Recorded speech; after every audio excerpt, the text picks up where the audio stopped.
Good morning, friends. Welcome to Story Time with your Whitingfield MWR Library. I'm Miss Kelly. Today we are going to read about birds. Our first book is Gary. The author who wrote the words is Layla Rudge.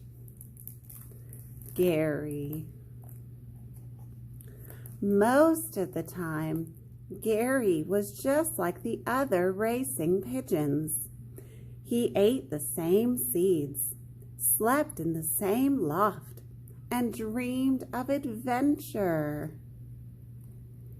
But on race days, when the pigeons set off in the travel basket, Gary stayed at home. To pass the time, he organized his scrapbook. He had a collection of travel mementos from everywhere. Except Gary had never been anywhere because Gary couldn't fly.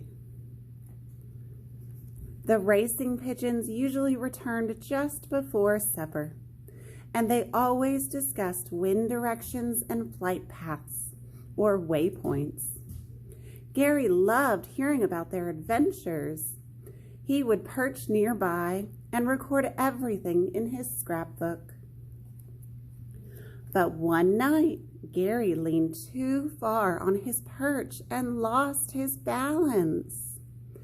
Gary and his scrapbook fell down to the bottom of the loft, and they both landed in the travel basket with a bump.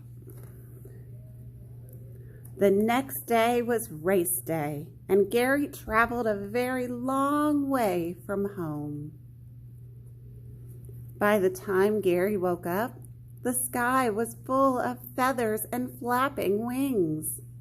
The racing pigeons were racing. Except Gary didn't go anywhere because Gary couldn't fly. Soon the other pigeons were dots in the distance. They were flying back to the loft. Gary wondered if he would ever find a way home, or if he would be lost in the city forever. Gary's collection of travel mementos always perked him up, so he opened his scrapbook. Gradually, the city came to feel a little more familiar, and Gary felt a little less lost. Before long, Gary had plotted his own way back to the loft. Gary arrived home just before supper. He had all sorts of new travel mementos for his scrapbook, and the most adventurous adventure story. Gary couldn't fly, but Gary had been everywhere.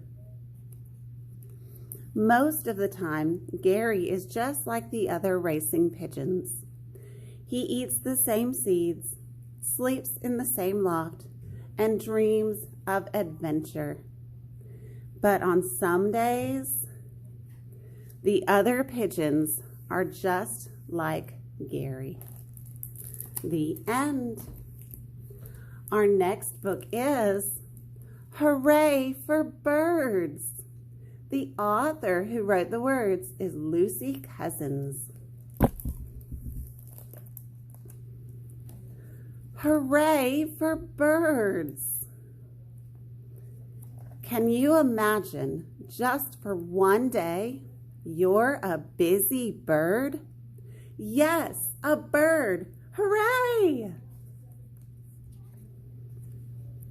The sun is up. The sky is blue. Wake up and shout, cock-a-doodle-doo.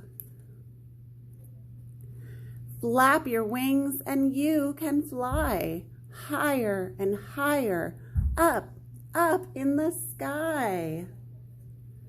Hop, hop, hop, peck, peck, peck. Now swim along and stretch up your neck. Say, hello, darling, then swoop like a starling. Swoop up and down, swoop round and round. Scratch the ground with your feet, catch a fly with your beak. Stand very tall on just one leg. Say cluck cluck and lay an egg. Catch a wriggly snake and stretch out your wings. Open your beak and sing. Tra-la-la, tweet, tweet, tweet, hum, hum, hum, cheep, cheep, cheep. Waddle like a penguin in the snow. Run like an ostrich. Go, go, go. Show off your tail and puff out your chest. Then cuddle up close with Mama in your nest. What a busy bird you've been, the funniest one I've ever seen. You began the day cock-a-doodle-doo. Now say goodnight. Tweet, woo, woo, woo. The end. I hope you enjoyed reading with me about birds. Thank you so much for joining me and have a wonderful day.